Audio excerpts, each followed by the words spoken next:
ഇടുക്കി മറയൂർ കാന്തല്ലൂർ മേഖലയിൽ കാട്ടാന ശല്യം അതിരൂക്ഷം. കാട്ടാനകൾ ജനവാസ മേഖലകളിൽ തമ്പടിച്ചിട്ടുള്ളത് ആളുകളിൽ ഭീതി പരത്തുകയാണ്.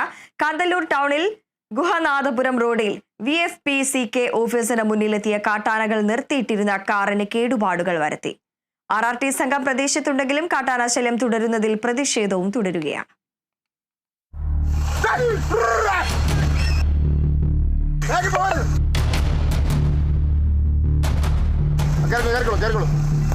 മറയൂർ കാന്തല്ലൂർ മേഖലയിൽ കാട്ടാന ശല്യം വീണ്ടും രൂക്ഷമായി. കാന്തല്ലൂർ ടൗണിന് സമീപം 3 കാട്ടാനകൾ തമ്പടിച്ച് പരാക്രമം നടത്തിയത് ആളുകളിൽ ആശങ്ക വർദ്ധിപ്പിച്ചു. ടൗണിൽ ഗുഹനാഥപുരം റോഡിൽ VFPCK ഓഫീസിന് മുൻപിലെത്തിയ കാട്ടാനകൾ നിർത്തിയിട്ടിരുന്ന കാറിന് കേടുപാടുകൾ വരുത്തി.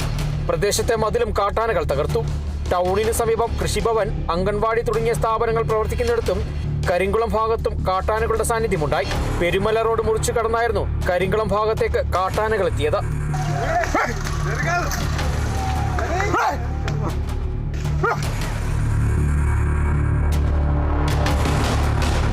3 കാട്ടാനകൾ പ്രദേശത്ത് ഏതാനും ദിവസങ്ങളായി തമ്പടിച്ചു വരികയാണെന്ന് പ്രദേശവാസികൾ പറയുന്നു. RRT സംഘം പ്രദേശത്ത് നിരീക്ഷണം നടത്തുന്നുവെങ്കിലും കാട്ടാനകൾ ജനവാസ മേഖലകളിലൂടെ വിലസുന്നത് വലിയ പ്രതിഷേധത്തിന് ഇടയാക്കിയിട്ടുണ്ട്. കഴിഞ്ഞ ദിവസം മറയൂർ ടൗണിനോട് ചേർന്ന് ബാബുനഗറിൽ കാട്ടാനയെത്തുകയും പരാക്രമം നടത്തി ഭീതി സൃഷ്ടിക്കുകയും ചെയ്തിരുന്നു. Kerala vision news, Idukki.